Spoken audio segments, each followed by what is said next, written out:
So in the last episode, I found out that I had prostate cancer. It was confirmed by MRI and a biopsy.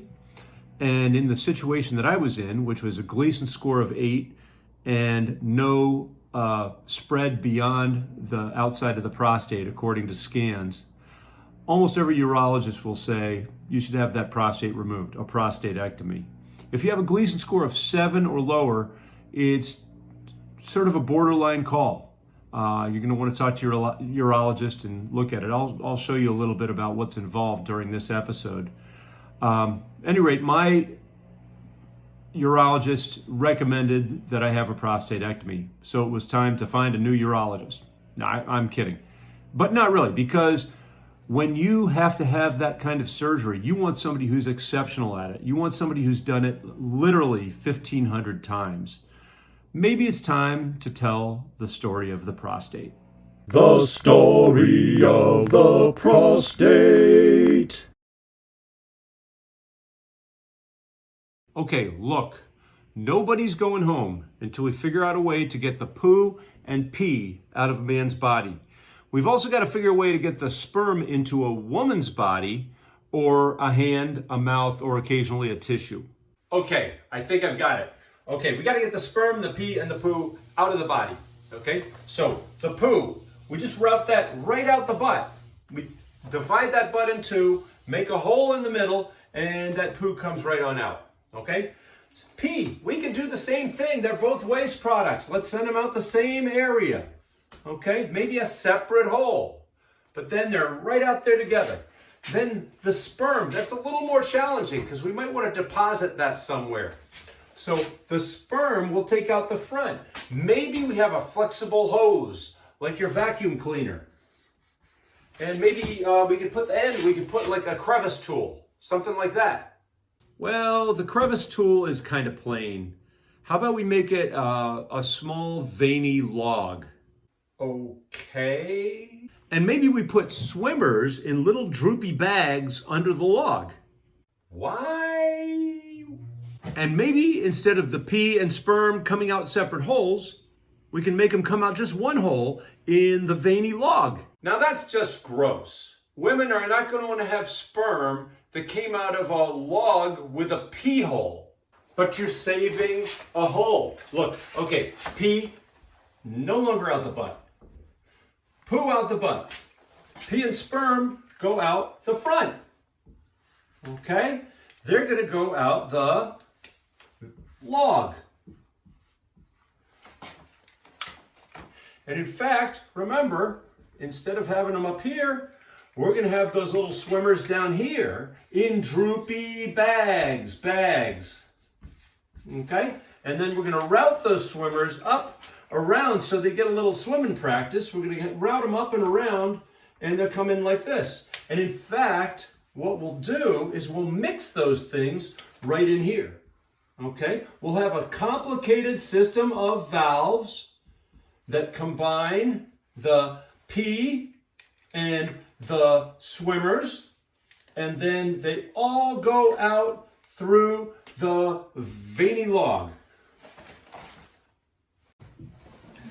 But if something goes wrong with those valves, all the parts will and send.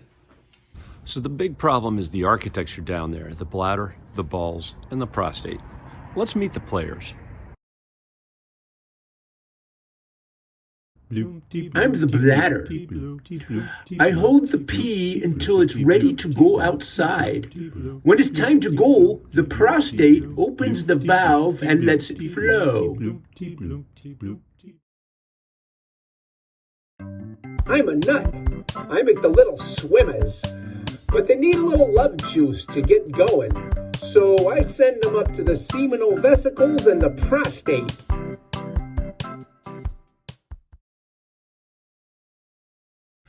I'm the prostate. I control the traffic.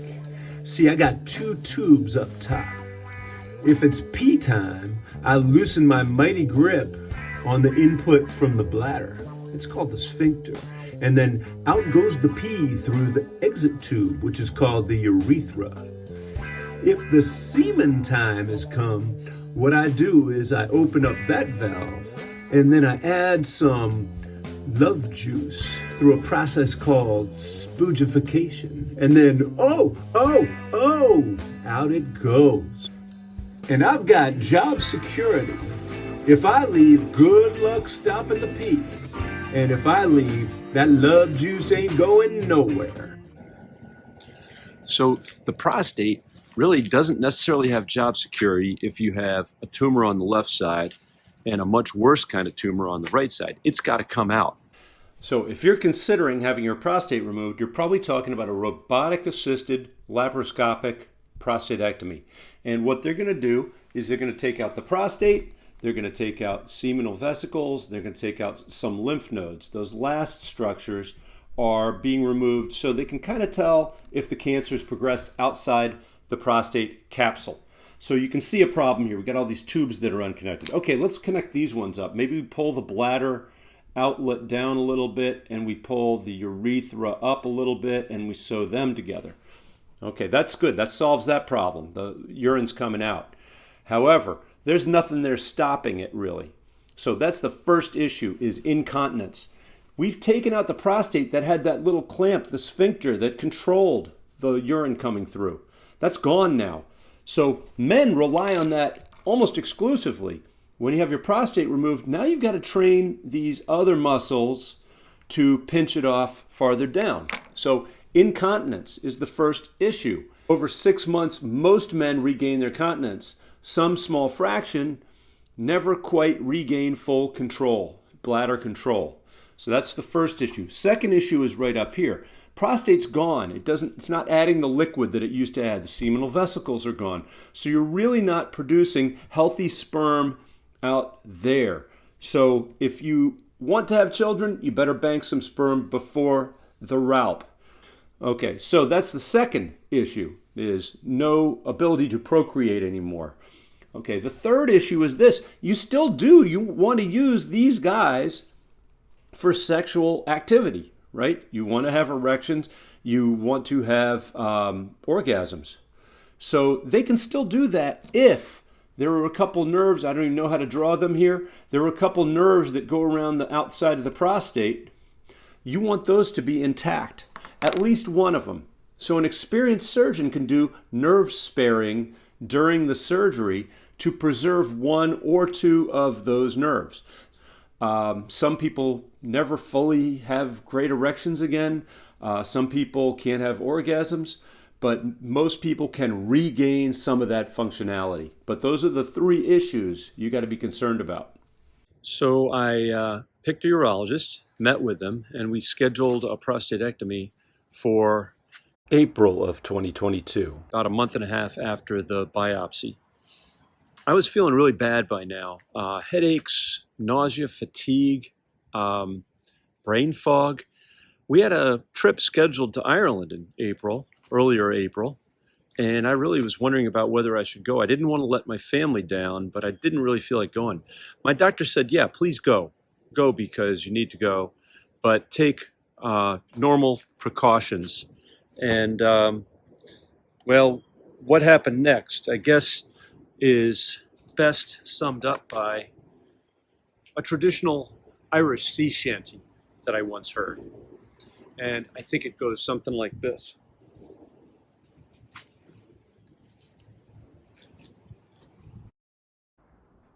I'll sing you the saddest shanty you've heard. Hi-da-dicky-di-do.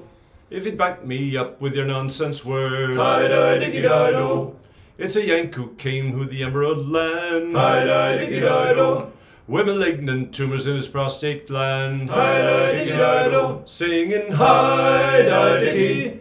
Hi-da-dicky-di-do. Singing hi-da-dicky. Singing hi-da-dicky-di-do. He came to Dublin and County Down. Hi-da-dicky-di-do.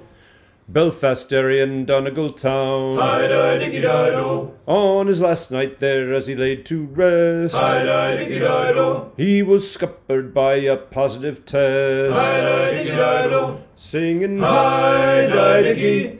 Hi-da-dicky-di-do. Singing hi-da-dicky. Singing hi-da-dicky-di-do. The authorities said until you're well. Hi-da-dicky-di-do. You'll be doing time in a rancid cell. Hi-da-dicky-di-do. By the time that lad was allowed to fly, he had missed his prostate surgery. Singing hi-di-dicky, hi-di-dicky-di-do, singing hi-di-dicky, singing hi-di-dicky, di-a-do. So I missed my surgery date due to a positive COVID test the night before I was supposed to come back. I will tell you the worst I felt spiritually this entire saga so far was when my family was taken off to the US without me.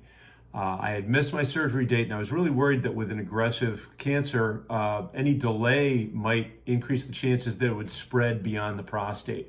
So I was not happy. I eased the pain a little bit by picking a beachside golf resort to stay at. So I was able to clear my head by walking on the beach while I was recovering. And within a week, fortunately, it was actually a really interesting story that I won't tell here. I tested negative and was able to fly back. The surgery was pushed off for 3 weeks. And next time on my journey with prostate cancer, episode 4, we'll talk about my surgery and the recovery. 'Twas in the spring of 22, a brave lad sailed to Dublin town. With his party roamed the land through County Leith and County Down. They roamed through Antrim and through Derry and back around from Donegal Bay. And on his last night back in Dublin, far and wide you'd hear him say, "Bless me lads, I'm off to America, let's enjoy a Guinness or two. Bless me Molly, call the urologist, we have an organ removal to do."